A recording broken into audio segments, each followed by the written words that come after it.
Hola, bienvenidos y bienvenidas a Los Rebeldes Podcast. Estamos en nuestra temporada 3. Les sonará una voz diferente a la de María José Valles. Hoy vengo yo en su lugar, Alejandra Chavira. Estamos aquí muy contentos y muy contentas de recibir a Lucía Melgar Palacios. Bienvenida, Lucía. Muchas gracias, un gusto estar con ustedes.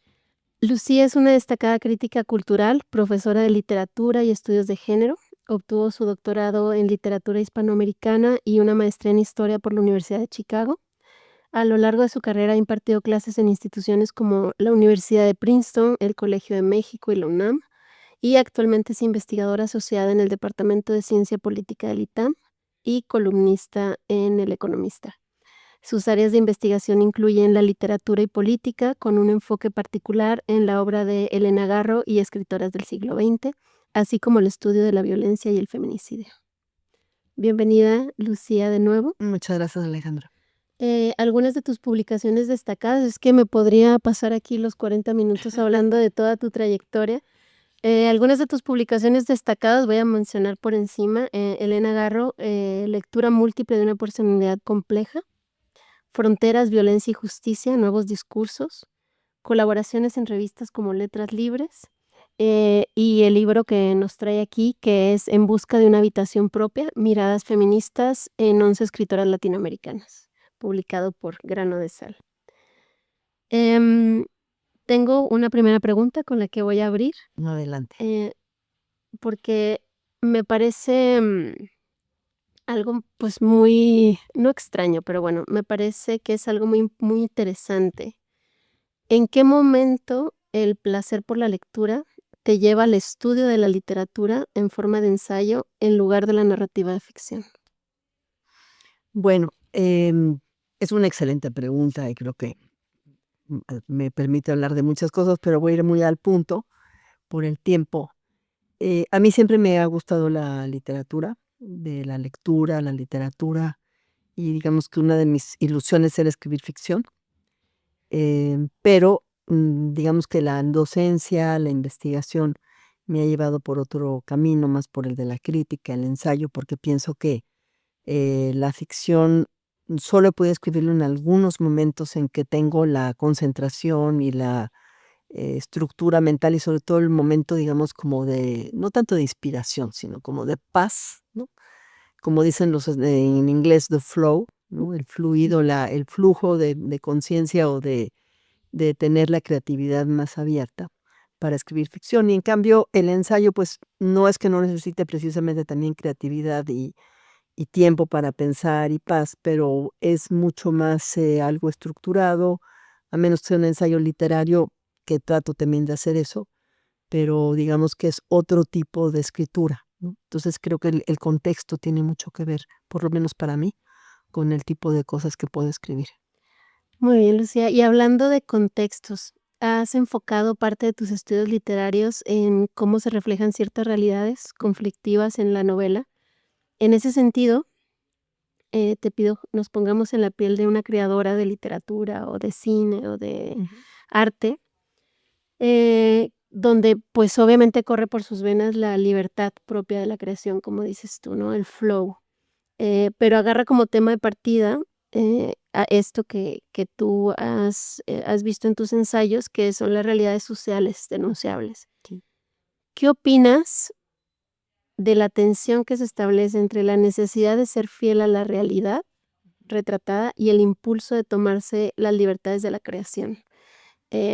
Por ejemplo, ahorita está muy en boga el tema de la película de Emilia Pérez, ¿no? Que fue un intento, yo de manera muy personal lo veo como un intento fallido de retratar una realidad dolorosa para el país. ¿Qué opinas de estas libertades artísticas que se toman algunos creadores? Bueno, yo creo que la libertad artística es inherente a la creación literaria o la creación artística, ¿no? Porque si no tienes o una novela de tesis o una película dogmática o de propaganda, etcétera, ¿no? El problema con ciertos temas, y en particular, digamos, con temas como la violencia, la trata de personas, la desaparición, todos estos temas que se están tratando más en estos tiempos, es cuál es tu punto de partida y cuál es tu punto de enunciación, ¿no?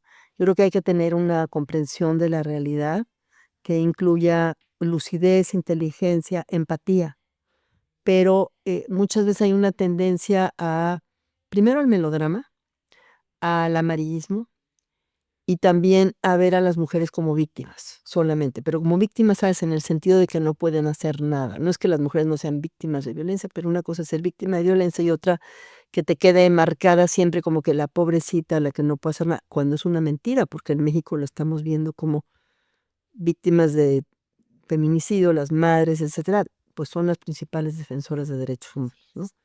Entonces, creo que parte de los problemas a la hora de la creatividad es que tienes que ser, o sea, no tiene que ser, digamos, es como una novela histórica, no sé si tiene que ser perfectamente fiel a la historia, pero tiene que tener sentido y sobre todo cuando tratas temas, digamos, delicados, o sea, que son dolorosos socialmente, sobre todo, tienes que tener una sensibilidad, una comprensión para y guardar una distancia, ¿no? Que no sea nada más tu impresión personal o la tesis que tú quieras plantear. Y creo que muchas veces ese es el problema con algunas películas, por ejemplo.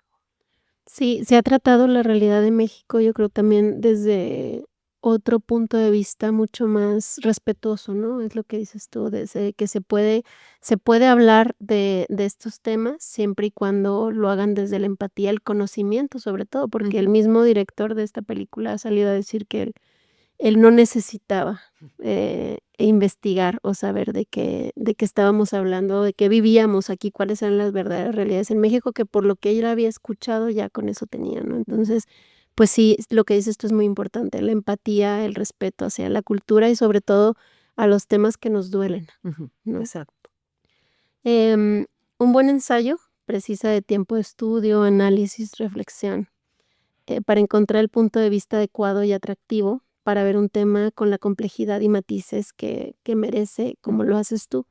¿Cómo te llevas con la dinámica que se establece en las redes sociales tipo Twitter, de que de alguna manera están fomentando el enfoque como simplista y la falta de matices como herramientas para acercarse a los mismos temas? Pues es problemático más que nada porque no te da oportunidad de profundizar y precisamente algo muy importante en la comunicación en general son los matices. Creo que en Twitter, en las redes sociales, no digo en todas y además no conozco todas, hay una tendencia a tomar una postura como muy simplista, como dices, hasta por el número de palabras que tienes para escribir, y entonces la gente contesta desde cómo lo lee, ¿no? Es como el WhatsApp, por Sí. ejemplo. Si tú mandas un mensaje por WhatsApp y dices: "Buenos días, ¿cómo estás?", lo puedes leer como eso, le puedes poner un tono enojado y entonces la gente dice: Es que me insultó". Entonces, lo mismo, o sea, tú puedes decir: "Elena Garro es una gran escritora", ¿no? Y entonces no dijiste nada mal, ni explicaste por qué, etcétera, y te van a decir: "No, es que era, Octavio Paz era mejor", o el tema que se nos ocurra que no tiene nada que ver con lo que tú estás diciendo. Ujú. Entonces, creo que sí es un problema, o sea, por un lado permite mucha intercambio, ¿no? Mucha interacción, pero la falta de matices en la comunicación es completamente desastrosa. ¿Tú estás en redes sociales? Sí, estoy en Twitter. ¿Estás en Twitter? Todavía, ya lo voy a dejar. ¿Y estás activa en Twitter? O Pues sea, sí estoy activa, pero ya menos. Hubo tiempos que estaba muy activa, y más en temas de política que en temas literarios en realidad. Sí, que ahorita los temas políticos son los que están como a reventar, ¿no? En este mundo tan totalmente. tan extraño en el que estamos viviendo. Exacto, es muy complicado. Nos platicabas, bueno, pones como ejemplo, a Elena Garro, coeditaste el libro, Elena Garro, lectura múltiple de una personalidad compleja. ¿Qué aspectos de la vida y obra de Garro, consideras más relevantes para entender la literatura mexicana del siglo XX? Bueno, yo creo que Elena Garro es de la escritora más destacada del siglo XX.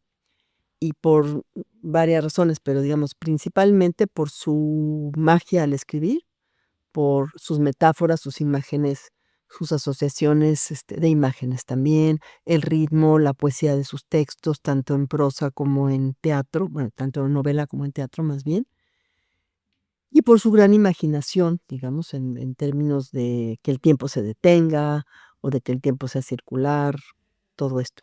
Aparte de eso, es precisamente de lo que hablabas antes, de cómo se representa la realidad. Creo que una de las mejores representaciones de la violencia en México es Los recuerdos del porvenir, porque a la vez que representa, digamos, cómo es vivir en un pueblo en la posrevolución y toda la violencia que hay, toda la historia de explotación y de revoluciones una tras otra, etcétera. Habla de la violencia contra las mujeres, habla de la violencia social, ¿no? Y de cómo esta violencia que se va acumulando acaba por arruinar el pueblo. Entonces, si quieres, es un poco como el Pedro Páramo de los 50 y además se escribieron prácticamente en la misma época, porque ella lo escribió en el 51, 52, pero lo publica 10 años después. Y en ese sentido, creo que eso es importante para la literatura mexicana, uno, porque es una autora mujer que escribe temas sociales, políticos, pero también de imaginación, que demuestra la gran capacidad narrativa y también dramática. Su obra Felipe Ángeles o sus dramas en una son increíbles. em, y que trató temas que no se trataban en los años 60, como el feminicidio, como el rapto, el aborto, o sea, un montón de temas la violación, ¿no? Que eran temas que no se trataban y que se olvida que ella es una innovadora en ese sentido. En tus investigaciones, hablando de estos temas que Elena Garro tuvo pues es que no quiero decir privilegio, porque realmente no es un privilegio hablar de violencias, No. sino más bien quiero decir como la visión, ¿no? De poder hablar de estos temas. En tus investigaciones has explorado la representación de la violencia y el feminicidio en la literatura. ¿Cómo crees que puede la narrativa? Porque se habla mucho de que la cultura es la respuesta a la violencia, ¿no? O la cultura es la respuesta a los males que nos atañen. ¿Cómo crees que puede la literatura contribuir a visibilizar y combatir estas problemáticas sociales? Bueno, obviamente hay que distinguir entre la literatura, ¿no? Porque hay literatura fascista de derecha, digamos que precisamente lo que va a promover es otro tipo de cuestión, ¿no? La aceptación de la violencia. También tenemos literatura que representa la violencia o películas también que representan la violencia de una manera muy gráfica, y creo que eso no necesariamente es positivo. Pero creo que en temas así como los que estamos hablando, de violencia o de otros temas complejos, la literatura tiene la capacidad precisamente de plantear una realidad compleja, de mostrar los matices, y a veces muestra salidas, a veces no. En Elena Garro las mujeres, por ejemplo, no tienen salida, ¿no? Porque que siempre son como este, víctimas de un destino, de una fatalidad o de ellas mismas hasta cierto punto. Pero no necesariamente tienes que mostrar un final feliz, puedes tener precisamente el ver que no hay una salida, es ver por qué, entonces puedes mostrar pues la violencia estructural, ¿no? Y no tiene que ser una tesis, o sea, la diferencia entre la literatura y la sociología es que la sociología te va a dar una explicación, digamos, de la sociedad con base en una teoría, en conocimiento de la realidad, etcétera. Pero una novela, por ejemplo, como las de Garro o Fernanda Melchor, de la que vamos a hablar después, pues es una historia. Y la gente se identifica con la historia, o no te identificas con el personaje, pero te interesas por la historia. Y entonces te metes en un mundo diferente, te permite ver desde otro lugar esa realidad o una realidad que no conoces. Si estás leyendo, pongamos, a Dostoyevsky, pues no es que vas a entender la cultura rusa, pero vas a aprender algo de cómo es ese mundo, De cómo vivían, ¿no? de cómo vivían, de cómo hablaban, de que, digo, son personajes muy atormentados, pero es un de la ciudad. Entonces creo que es una manera de aprender y sobre todo de acercarse a un conocimiento de una realidad. Ahora, puede ser igual una novela divertida, ¿no? O una novela de detectives, pero tú entras a otro mundo y también alejarte un poco de la realidad en que vivimos, sea bonita o fea, y sea, no sé, fantástica o lo peor, te da otra manera de ver el mundo. Y creo que eso es muy importante. Claro, es parte también como de la tradición oral, ¿no? Que nos hace como ir conociendo y reconociendo lugares, espacios, tiempos donde no estuvimos o no tuvimos acceso a estar. Hace poco, iba a meter un poquito de mi experiencia en redes sociales. Hace poco vi un reel o era no me acuerdo qué era. El caso es que hablaba acerca de cómo, el ser humano, bueno, las mujeres, éramos el único animal que pasaba por la menopausia, y cómo la menopausia era eso, era una pausa de la actividad biológica reproductiva.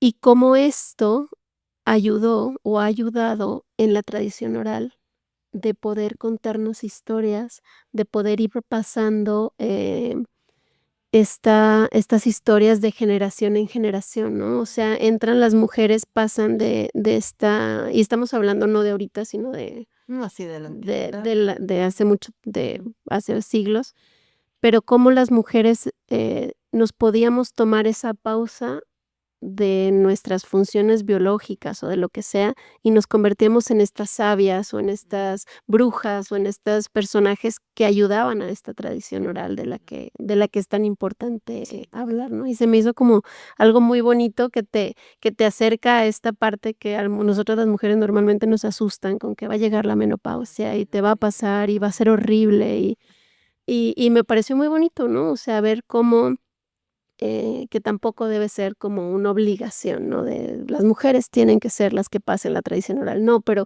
qué bonito tomarte esta pausa y este momento de tu vida para poder escribir y para poder pasar a eso.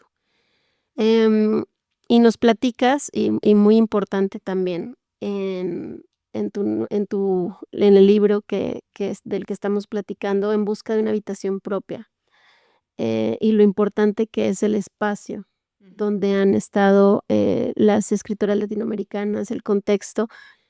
¿Qué fue lo si nos puedes platicar un poquito más de este libro, y qué fue lo que te inspiró? Bueno, a mí me ha interesado siempre mucho la obra de las escritoras. O sea, leo de todo y empecé con el canon, etcétera, ¿no? Pero siempre tenía curiosidad por las escritoras. Y entonces, en un momento dado, tuve la oportunidad de dar un curso en la Casa 100 años de soledad y, me dijeron sobre escritoras, y yo feliz de poder hablar de las escritoras latinoamericanas, ¿no? Entonces, escogí, digamos, de las autoras, más, reconocidas, pero no necesariamente todas conocidas, es interesante, por ejemplo, María Luisa Bombal, Silvino Campo, bueno, Rosario Castellanos y Elena Garro ya, obviamente, ya son conocidas, pero digamos, esas 2 escritoras anteriores, o Virginia Woolf, que todo el mundo la menciona y no todo el mundo la ha leído, etcétera. Entonces empecé como a hacer una selección que es completamente arbitraria, tiene que ver con lo que a mí me interesaba en ese momento, me interesa, también con autoras que me parecía que tenían una variedad, que fue una variedad de países, de temas, ¿no? Que siempre un hilo conductor era la condición de la mujer vista desde algún tipo de perspectiva feminista o que se pudiera analizar desde el feminismo, aunque las autoras obviamente no todas, ni o a lo mejor ninguna se consideraba feminista, Ujú. ¿no? Entonces, ese fue, como el hilo de la selección. Entonces, di este curso, pues, ya hace tiempo, y fue muy interesante para mí porque había interacción con el público, y había gente de la Universidad Veracruzana y de la, Fundación para las Letras Mexicanas. Entonces, digamos, la idea ya de hacerlo libro fue de la fundación y de Grano de Sal, y creo que es una manera de difundir la obra de estas escritoras y de es una propuesta de lectura, o sea, hay miles de otras maneras de leer, pero es una propuesta de lectura, digamos, partiendo de mi interés, digamos, por esos temas que te digo, y también que hubiera una calidad literaria realmente de trabajo con la lengua, ¿no? Que no sea Ujú. cualquier cosa, o sea, porque podemos escribir ahora hay mucho que se escribe que no necesariamente el lenguaje está muy trabajado, ¿no?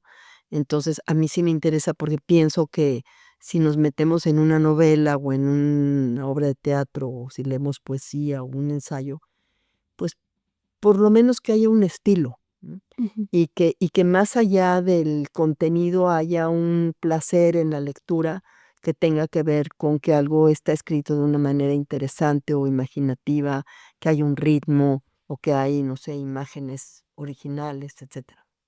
Este curso que diste, me imagino que había mujeres interesadas en convertirse en escritoras. ¿Qué te llevaste a este curso? ¿Conociste algunas otras realidades que desconocías o, algunas preguntas que te hayan hecho que te hayan di que hayas pensado: "Esto no lo había pensado así, no lo había visto de esta forma"? Ahorita no recuerdo todas las preguntas, pero sí hubo preguntas muy, muy interesantes. Y efectivamente había gente que era de la Fundación para las Letras Mexicanas, que sí son, se preparan para ser escritoras o escritores, ¿no?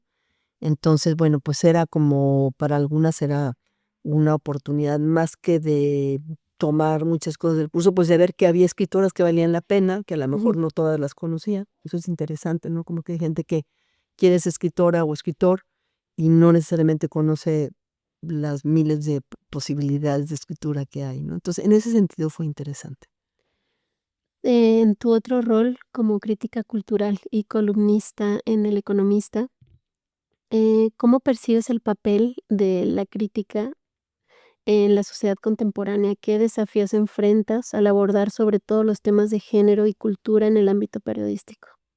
Pues mira, yo he tenido mucha suerte porque en El Economista nunca me han censurado nada, ningún tema, ninguna cosa que digo, etcétera. La idea de la columna originalmente fue para que fuera precisamente temas de género, ¿no? Después yo le he ampliado derechos humanos, temas de cultura, etcétera. A mí lo que más me interesa es decirle a las lectoras y lectores, pues hablar de temas que sean de interés, pero que no necesariamente siempre sean mainstream, ¿no? A veces me quedo muy en el margen los temas que trato, porque los temas de género todavía no son necesariamente a la gente, no a todo el mundo le parecen importantes. Entonces, pues, pero para mí es un privilegio, eso lo puedo decir, tener una columna en un periódico. Me interesa documentar la realidad, lo que está pasando. Entonces puedo escribir, no sé, el último que escribiera sobre Ernestina Asensio ante la Corte Interamericana, ¿no? Pero igual puedo escribir sobre un libro de Grano de Sal o sobre alguna película, etcétera. Entonces, a veces es para invitar al público a leer algo o a ver una película o algo con un tema que a mí me parece significativo. Y a veces son temas de actualidad que desafortunadamente yo a veces digo, escribo todas esas cosas tan deprimentes, ¿no? Porque escribo mucho sobre violencia, sobre el ascenso de la derecha o algunas cosas por el estilo, pero pues también pienso, hay que documentar la realidad teniendo ese espacio. Como documentalista de la realidad, me gusta el término, que has sido durante todos estos años y aparte que has logrado, como nos decías antes, ¿no? A través de la lectura poder conocer otras realidades, y otros contextos y otros tiempos. ¿Cómo ves em, esta división que se está haciendo de extrema derecha, extrema izquierda y sobre todo que en muchos lados se ve cómo se está abriendo una brecha más grande entre, podríamos decirlo, el género Mm. masculino y el género femenino, y el masculino se está yendo más hacia la ultraderecha y el femenino se está yendo mucho más hacia la ultra, bueno, no ultra, pero la izquierda, Más a la izquierda. digamos, a la izquierda. ¿A qué crees tú que se debe este fenómeno? Bueno, hay una tendencia a la división y a la polarización que es nefasta, la han promovido los políticos, la ha promovido sobre todo la extrema derecha. Y sobre todo esta cuestión de género, creo que está muy claro, o sea, existía antes, pero con el tema de la llegada de Trump a Estados Unidos y demás, mucho más claramente, o sea, lo mismo hizo Milei en Argentina, solamente hay 2 géneros, o sea, sí hay 2 sexos, ¿no? Pero hay una gama de variedades en medio, lo están olvidando. Es como lo que hablábamos antes, o sea, prefieren el simplismo, la cero matices, cero gamas, ¿no? Entonces no hay gamas de género, no hay gamas de pensamiento, no hay gamas de posición política. Y creo que eso es un problema muy serio, o sea, porque vamos a tener que promover el diálogo, incluso de tender puentes, incluso a pesar de esta polarización tan terrible, porque si no, lo único que queda es más violencia o censura de un lado, imposición de otro. Y entonces para las mujeres en particular, todo este discurso ultraconservador es sumamente peligroso, porque lo que finalmente quieren es que las mujeres se queden en su casa, que tengan hijos y que se callen la boca, ¿no? Es como Handmaid's Tale, el Sí, cuento de la criada parecía ficción y cada vez se ve como pues, que es la fantasía de alguien, ¿no? De sí. alguno de estos políticos de extrema derecha.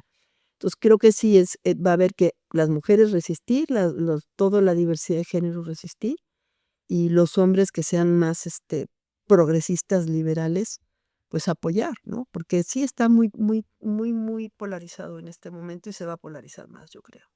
Sí, pues sí, da un poquito de miedo. Ya nos queda poquito tiempo. La verdad es que yo me quedaría aquí platicando contigo toda la tarde, pero Así es, tenemos, un conversatorio al que asistir. así es. Voy a hacerte un segmento final de preguntas rápidas, Sí. para terminar. ¿Libro que te ha influenciado más? Los orígenes del totalitarismo de Hannah Arendt, ¿Autora favorita? Elena Garro. ¿Un libro que consideras subestimado? Ay, muchos. Se me fue ahorita el nombre, pero Selma Almada es una autora subestimada. Y próximo proyecto en el que estás trabajando. Quiero escribir un artículo sobre el pensamiento político de Elena Garro, pero algo largo. ¿Y en algún momento, Lucía Melgar, te vas a dar el tiempo de escribir, ficción? Sí, Muy bien, pues estaremos aquí muchas gracias. esperándote y que vengas a presentarlo aquí en la librería Sándor Mara y te agradecemos Pues seré muchísimo. muy feliz por haberlo escrito y por tener la oportunidad de venir aquí. De veras les aprecio muchísimo. Muchísimas gracias, Alejandra, y muchísimas gracias a los Rebeldes Podcast por invitarme. Muchas gracias a ti, Lucía. Esto fue Los Rebeldes Podcast. Muchísimas gracias por haber estado con nosotros y sintonizarnos y nos vemos la próxima.